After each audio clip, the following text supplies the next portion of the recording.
नमस्कार साथियों, मैं डॉक्टर राधाकृष्ण इजी सॉल्यूशन पे आपका स्वागत है। सबसे पहले तो आपसे अनुरोध है कि यदि अभी तक आपने मेरे इस चैनल को सब्सक्राइब नहीं किया है तो सब्सक्राइब भी कर लें, बेल आइकन को प्रेस कर लें। और यदि आप गोबर घर्षण सॉल्यूशन का प्रयोग करना चाहते हैं, उपयोग करना चाहते हैं, इसका परीक्षण अपनी फसलों में करके देखना चाहते हैं तो निसंकोच इसको आप प्रयोग कर सकते हैं। दूसरा, आपके मन में कोई शंका है, कोई समाधान है, कुछ पूछना है तो निसंकोच मेरे मैसेज बॉक्स में कमेंट्स कर सकते हैं, अपना नंबर दे सकते हैं। मैं आपसे कोशिश करूंगा कि यथाशीघ्र आपसे संपर्क करूं। और साथ ही चाहो तो आप मेरे जो मोबाइल नंबर है, आप सीधी बात किसी भी दिन शाम 5 बजे के बाद कर सकते हैं। धन्यवाद। अब बात करते हैं इस गोरस सॉल्यूशन की। इस गोरस सॉल्यूशन को हमने नाम दिया है बायो एक्टिव गोबर घनसत्व, या इसको हम गोबर एक्सट्रैक्ट भी कहते हैं। ये वास्तव में जो गाय का गोबर होता है उससे निकाला गया एक्सट्रैक्ट ही है, उसका सॉल्यूशन ही है। लेकिन इसमें गोबर के सेलुलोज पार्ट्स को हमने निकाल कर जो हेमी सेलुलोज सेलुलोज और ये लिग्निन होता है उसको अलग करके हमने गोबर से वास्तविक जो जीवाणु हैं या बायोएक्टिव रसायन हैं या एंजाइम से हैं, उन्हीं को इसमें हमने शामिल किया है। उसके साथ में मिट्टी के अंदर जो हजारों तरह के जीवाणु होते हैं, यद्यपि हम गिनती सुनिश्चित नहीं बताते कि इसमें कितने तरह के जीवाणु हैं, कि मिट्टी में लाखों तरह के जीवाणु हैं। इसी तरह हमारी गाय की जो ह्यूमन है उसमें भी हजारों हजारों तरह के जीवाणु विद्यमान रहते हैं। उनकी संख्या हम सुनिश्चित नहीं जानते, लेकिन उन्हीं में से हमने कुछ जो हमें समझ आए उनको लेकर कार्य किया है। और इससे ये गोरस सॉल्यूशन है, ये मिट्टी को ठीक करने का, मिट्टी के स्वास्थ्य को सुधारने के लिए बहुत ही अनुपम सिद्ध हुआ है। इसे हम सॉइल हीलर भी कहते हैं। और जब मिट्टी स्वस्थ होती है तो मिट्टी की पोषकता भी बढ़ती है। और ऐसी मिट्टी में जो हम किसी फसल का रोपण करते हैं, कोई पेड़ पौधा लगाते हैं, साग सब्जियां लगाते हैं, तो इस पर विशेष प्रभाव देखने में आता है। तो गोरस सॉल्यूशन का प्रयोग हम सीधे सीधे मिट्टी की जो स्वास्थ्य को सुधारने के लिए, मिट्टी के अंदर जो रोग पैदा हो गए हैं, मिट्टी के अंदर जो कमियां आ गई हैं, मिट्टी के अंदर जो पोषक तत्वों की गिरावट हो रही है, या मिट्टी में बहुत सारे जो जीवांश जो होता था वो समाप्त हो गया है, उसको पुनर्स्थापित करने के लिए तो हम करते ही हैं। लेकिन इस गोरस सॉल्यूशन का प्रयोग हम कुछ अन्य तरीके से भी कर सकते हैं। जैसे कि यदि मिट्टी के अंदर जिंक की कमी है तो जिंक की कमी से बहुत सारी समस्याएं किसानों को, फल उत्पादकों को, साग सब्जियां लेने वाले किसानों को देखने में आती हैं। क्योंकि जिंक बहुत महत्वपूर्ण है। अन्य पोषक तत्व भी बहुत महत्वपूर्ण है, लेकिन जिंक भी बहुत महत्वपूर्ण है। जिंक की जरा सी कमी के कारण फल उत्पादकता में, फसल की उत्पादकता में 40% तक गिरावट आती है। साथ ही यदि मिट्टी के अंदर जिंक की कमी है तो ग्रोथ रुक जाती है। हमारी फसलों की ग्रोथ जो है समान रूप से आगे नहीं बढ़ती। पेड़ जो है, जो पौधे जो है पीले पड़ने लगते हैं, उन पर समय से फल फूल नहीं लगते। और साथ ही उसमें कई तरह के रोगों का सामना करना पड़ता है।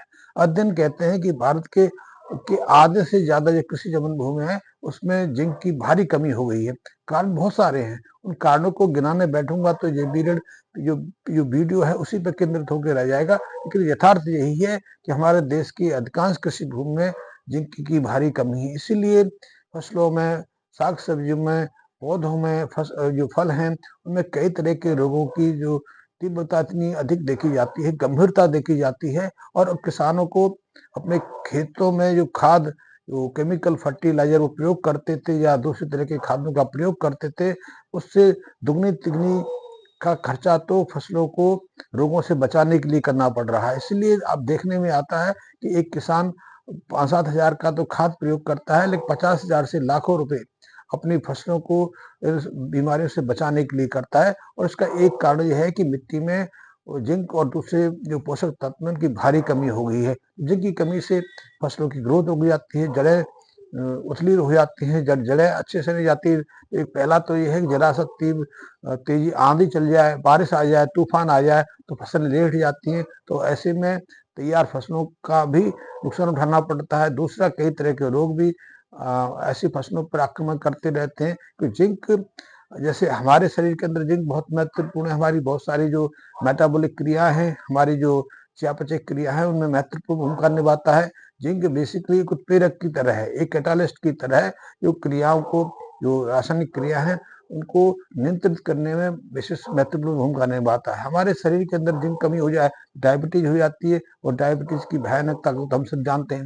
इसी तरह मिट्टी के अंदर यदि जिंक की कमी हो जाए तो उसकी भयानकता भी हम समझ सकते हैं, क्योंकि जिंक की जरा सी कमी से तो रोगों फसलों पर, साग सब्जियों पर कई तरह के रोगों का हमला बढ़ जाता है, ग्रोथ रुक जाती है, उत्पादकता में 40% तक की गिरावट आती है। आपने धान में एक रोग के बारे में सुना होगा, जो नाम रोग को कहते हैं खैरा रोग। खैरा रोग का कारण सीधे सीधे जिंक के साथ स्थापित किया गया है, क्योंकि बिहार में, पंजाब में, हिमाचल प्रदेश में, हरियाणा में, उत्तर प्रदेश में और यहाँ तक कि महाराष्ट्र की मिट्टी में जिंक की भारी कमी देखी जाती है। इसलिए इन क्षेत्रों में न केवल रोगों का संक्रमण बढ़ रहा है, बल्कि फसलों की उत्पादकता में निरंतर गिरावट आती जा रही है।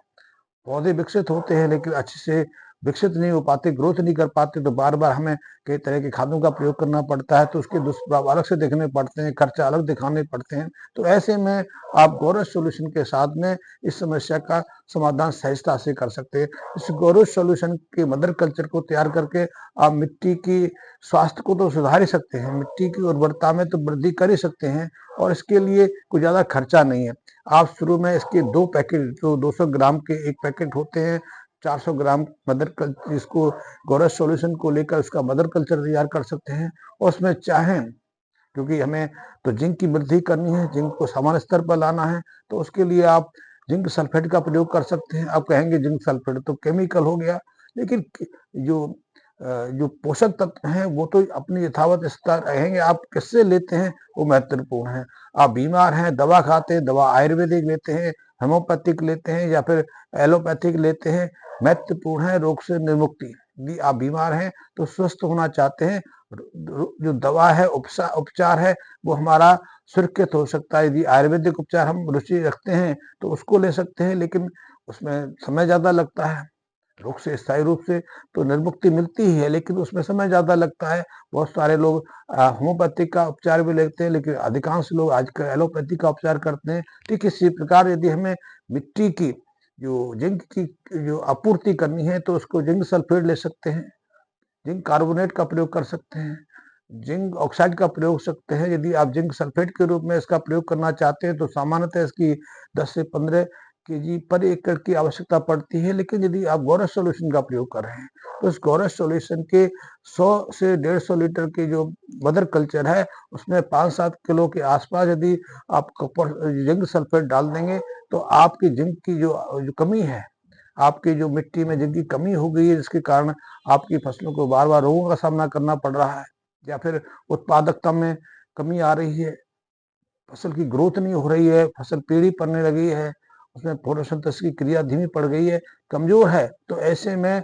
5-7 किलो के आसपास जिंक सल्फेट आपके लिए काम कर जाएगा। या जिंक सल्फेट के अलावा जिंक कार्बोनेट ले लीजिए, जिंक ऑक्साइड ले लीजिए, उसकी 1 से 3 किलो की प्रति हेक्टेयर की आवश्यक जो मात्रा आपके 1 एकड़ जमीन के लिए पर्याप्त है। इससे आपकी धान की फसल में वृद्धि शुरू हो जाएगी, और धान की जो हमारी जो जो अनुकूल उत्पादन है, जो सामान्य उत्पादन होता है, उसको हम सहजता से प्राप्त कर लेते हैं। साथ ही यदि हम गोरस सॉल्यूशन के साथ उसका प्रयोग करते हैं तो उसमें किसी तरह के केमिकल इफेक्ट भी नहीं आते।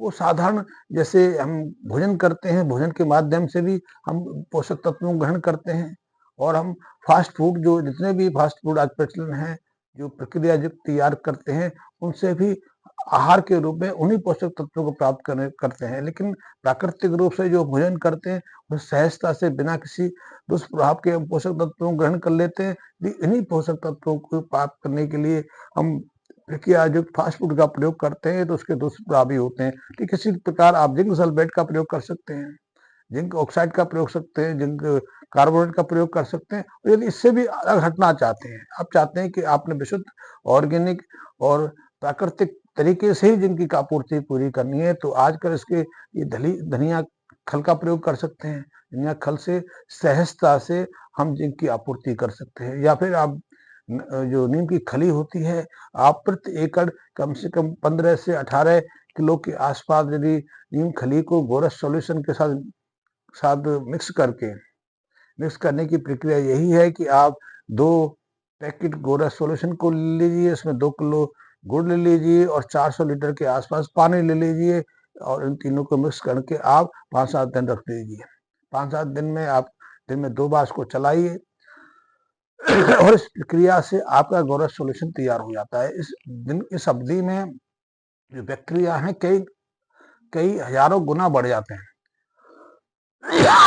तो ये मिट्टी में जीवांश को, जीवनी शक्ति को तो बढ़ाते हैं, साथ ही जो इनकी मल्टीप्लिकेशन की प्रक्रिया है उसमें कितने तरह के रसायनों का उत्पादन भी वो करते हैं।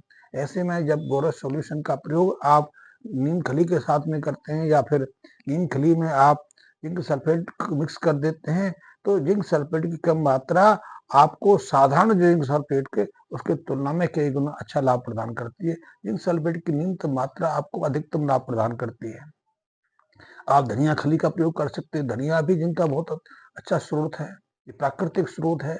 आप सी बीड्स का शोध कर सकते हैं कि सी बीड्स में समुद्री जो शैवाल हैं उनमें भी जिंक की और दूसरे पोषक तत्वों की बहुत अच्छी मात्रा होती है, उसका प्रयोग कर सकते हैं।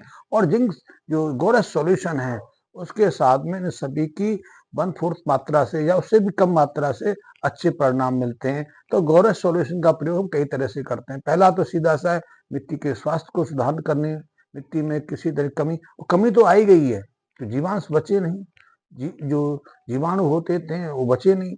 जीवाणु नहीं बचे तो हम जो कुछ भी मिट्टी में डालते हैं उसकी जो लाभ हमें मिलना चाहिए, उसकी जो कार्य क्षमता है वो बहुत घट जाती है। इसीलिए हमें ज्यादा मात्रा में केमिकल फर्टिलाइजर का प्रयोग करना पड़ता है। अन्यथा 30-40 साल पहले यूरिया के 10 से 15 केजी की मात्रा से हमें भरपूर उत्पादन मिलता था। आज हमें उसी मात्रा को प्राप्त करने के लिए 150 से 200 किलो यूरिया की आवश्यकता पड़ती है। हम डीएपी का बार बार प्रयोग करते हैं। डीएपी के प्रयोग करने से मिट्टी में फास्फोरस की मात्रा बढ़ जाती है, लेकिन हमारी फसलों को वो उपयोगी नहीं है, क्योंकि जो फास्फोरस है मिट्टी में जाके फिक्स हो जाता है, मोबिलाइज नहीं होता, एक्टिव नहीं रहता। तो ऐसे में ये समस्या खड़ी करता है।